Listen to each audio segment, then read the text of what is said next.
तो इस वीडियो में केवल हम बात करेंगे एडमिशन प्रोसेस की। एडमिशन प्रोसेस क्या है, ठीक है। तो मैं हूँ राहुल और मैं आज बात करूँगा मैं एसआर ग्रुप ऑफ इंस्टीट्यूट का स्टूडेंट हूँ, ठीक है।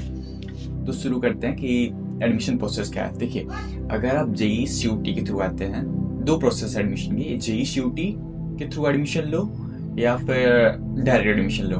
अब डायरेक्ट एडमिशन और सीयूटी के थ्रू एडमिशन में क्या फ़र्क है? तो फ़र्क ये है, जो बच्चे जेई या सीयूटी के थ्रू एडमिशन लेते हैं तो उनका स्कॉलरशिप है वो 100% गारंटी रहता है कि आ ही जाएगा। अगर आप ओबीसी के हैं तो भी आपका आ जाएगा अगर डायरेक्ट एडमिशन है तो, नहीं तो अगर सीयूटी या जेई के थ्रू है तो आना ही आना है। और अगर डायरेक्ट एडमिशन तो हो सकता है कि 50-50 चांस है कि हाँ आए ना आए। अगर जनरल के हैं आप तो बेशक आप थोड़ा संभल के रहिएगा, अपना अरेंजमेंट कर लीजिएगा। तो ये है। और लगता क्या क्या डॉक्यूमेंट क्या क्या चाहिए रजिस्ट्रेशन वगैरह के लिए। तो जेई देखो, 10th 12th आधार, इन 3 चीज़ों की ज़रूरत पड़ती है रजिस्ट्रेशन के टाइम पे जो आपको लगेंगे। और रजिस्ट्रेशन होता कैसा है, तो देखो इसके भी 2 मेथड हैं। एक तो सीधा मैनेजमेंट के थ्रू जाओ, जो फैकल्टी आपको कॉल करती है, मतलब एक कोई मैनेजमेंट का कोई भी मेंबर हो सकता है जो आपको कॉल करेगा और कॉलेज के बारे में डिटेल देगा।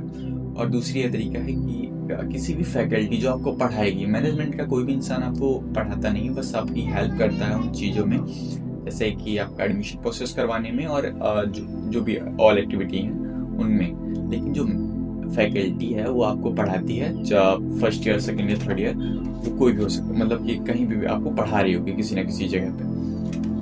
तो वहाँ पे आपको क्या फ़ायदा मिल जाता है, जैसे मान लो आपको लीव चाहिए, ठीक है। अब लीव चाहिए तो भाई तुमको किसी ना किसी के साइन चाहिए होंगे वहाँ पे, कि साइन करवाने पड़ेंगे। तो उसके पास जाओ ना, जिसने आपका एडमिशन करा, वो आपको इजीली साइन कर देगा कि हाँ भाई मेरे थ्रू बच्चा है, मैं से जानता हूँ, तो वो साइन कर देगा। तो वहाँ पे कई सारे फ़ायदे रहते हैं अगर किसी फैकल्टी के थ्रू जाते हो। और मैनेजमेंट में केवल एक ही फ़ायदा रहता है कि वो आपका एडमिशन सॉल्व करवा देंगे। देन अगर फीस में कोई प्रॉब्लम आती है तो वहाँ पे भी वो सॉल्व करवा देते हैं। वैसे फीस यहाँ पे क्या सीन है, फीस अगर मान लो डिसाइड होती है आपकी सीएस के आप बच्चे हैं और आपकी फीस 1 लाख रुपए डिसाइड हो गई, तो 1 लाख रुपए जो हुई है डिसाइड, इसमें ऊपर नीचे कुछ भी नहीं होने वाला।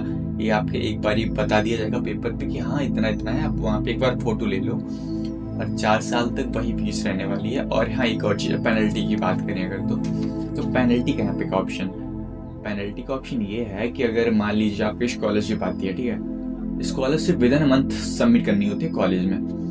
इन केस अगर आप पोस्ट स्कॉलरशिप कॉलेज में सबमिट नहीं करते हैं 1 महीने के अंदर, तो आपके ऊपर एक पेनल्टी लगती है 10K की, 10,000 रुपये साल मतलब लगता है पेनल्टी, ठीक है। उसको भी रिड्यूस हो जाती है, पर उसके लिए बहुत भाग दौड़ करनी पड़ती है, बोझ हट जाती है वो भी। लेकिन क्या है कि वो सबमिट कर दो, पैसा ज़्यादा बढ़िया बात है। बाकी यार तुम लोग हो सके तो फैकल्टी के थ्रू जाओ, उसमें ज़्यादा फ़ायदा है क्योंकि वो तुमको 4 साल हेल्प करने वाली है। मैनेजमेंट के थ्रू बस तुमको फीस का अगर कोई मसला हुआ, पहले तो होता नहीं है, हुआ तो तुमको मतलब समझो कि मैनेजमेंट के थ्रू तो अगर कोई भी मसला हुआ तो वो तुम्हारा सॉल्व करवा देंगे। और क्या बात कर सकते हैं कि 4 साल में और किस चीज़, देखो एडमिशन के टाइम पे बस इन्हीं सब चीज़ों की ज़रूरत पड़ती है। बाद में हाँ एक और चीज़ यार मैं बताना भूल रहा था थोड़ा। एक बार आप रजिस्ट्रेशन करा लेते हैं, उसके कुछ दिनों बाद काउंसलिंग शुरू होती है। तो काउंसलिंग का खास ख्याल रखें, वो बच्चे जेई सीयूटी के थ्रू एडमिशन ले रहे हैं, डायरेक्ट वालों की काउंसलिंग होती है वो यूपी टेक के थ्रू होती है। तो इन सब बच्चों की काउंसलिंग होती है। तो काउंसलिंग में जो भी बच्चा, काउंसलिंग होने के बाद आपको कॉलेज अलॉट हो जाता है। कॉलेज अलॉट होने के बाद आपको एक साथ 20K पे करना पड़ता है, 20,000 रुपये एक बारी में। ये पैसा सीधा AKTU को जाता है, ना कि कॉलेज को। तो ये पैसा सीधा AKTU को चला गया, और ये जो भी एक पैसा आप दे रहे हैं कॉलेज में, कहीं भी दे रहे हैं, वो सारा कुछ आपकी फ़ीस में इंक्लूड होता है, आपकी फ़ीस से उतना कटता जाएगा। तो इस बात का खास ख्याल रखिएगा। तो 20K देने के बाद में आपको जितनी भी कॉलेज की फ़ीस है, जैसे 1 साल में आपको 1 लाख देनी है, तो उसमें से आप 80K बची, 80,000 रुपये बचा, तो उसको आप धीरे धीरे इंस्टॉलमेंट में पे कर सकते हो। कॉलेज नहीं कह रहा कि आप मेरे को एक साथ सारा पैसा दो। और रजिस्ट्रेशन की बात करें तो रजिस्ट्रेशन अमाउंट ओनली 500 रुपीज़ है, जिसको छोटा सा अमाउंट है।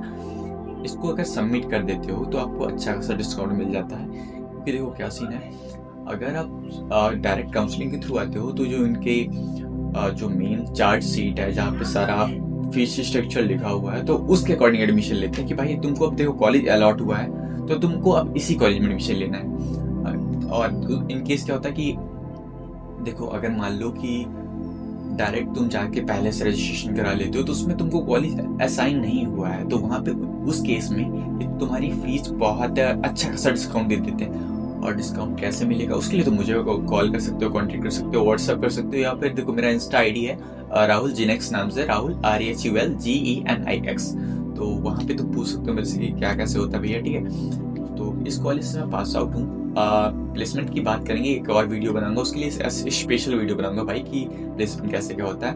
पहले तो एडमिशन प्रोसेस के बारे में बात करेंगे, जैसे कि सीरीज रहेगा, प्लेसमेंट कैसा है, पढ़ाई कैसी है, इन सारी चीज़ों पे 1 बाय 1 करके बात करेंगे। तो ये वीडियो मैं सीरीज या प्लेलिस्ट बना के डालूंगा तो उसमें आप एक करके देख सकते हो कि क्या कैसा है, ठीक है। तो ये रही पूरा एडमिशन प्रोसेस का कि कैसे क्या क्या डॉक्यूमेंट्स चाहिए। तो याद रखो डॉक्यूमेंट में क्या क्या चाहिए, आधार, 10th 12th, 3 चीज़ें चाहिए। ओनली 500 रुपये रजिस्ट्रेशन हो जाता है। रजिस्ट्रेशन होने के बाद ही खुद ही कॉल करेंगे। काउंसलिंग वगैरह के लिए 20,000 तैयार रखना। और कुछ खास है नहीं, बस ये है कि डिस्काउंट वगैरह चाहिए हो तो या फिर फैकल्टी के पास जाओ अगर तुमको अपने 4 साल बढ़िया बनाने हैं, या फिर मैनेजमेंट के पास जाओ। मैनेजमेंट पास आपकी जो एडमिशन टाइम बहुत बढ़िया आपकी हेल्प करेगा, लेकिन फैकल्टी आपकी हेल्प उतनी नहीं करेगा एडमिशन टाइम पे, क्योंकि भाई उतना वो बिजी रहता है, उसको उतना उन सब चीज़ों से मतलब नहीं है कि आपके बारे पीछे घूमे कॉलेज में, वो आप खुद भी कर सकते हो। लेकिन फ़ायदा वही है फैकल्टी के पास ही। मैनेजमेंट में ये है कि तुमको फर्स्ट टाइम एक बार ही फ़ायदा मिलता है मैनेजमेंट में। तो याद रखो कि कहाँ जाना है कहाँ नहीं जाना। अगर किसी को कोई भी कॉलेज रिगार्डेड क्वेरी है, किसी का नंबर वगैरह चाहिए या फिर कुछ पूछना है, देखो सबके अलग अलग पर्सनल इशू होते हैं बच्चों के। कभी कुछ कोई बच्चा BSc वगैरह, तो यार वीडियो यहीं ख़त्म करते हैं, मिलते हैं दूसरे वीडियो में।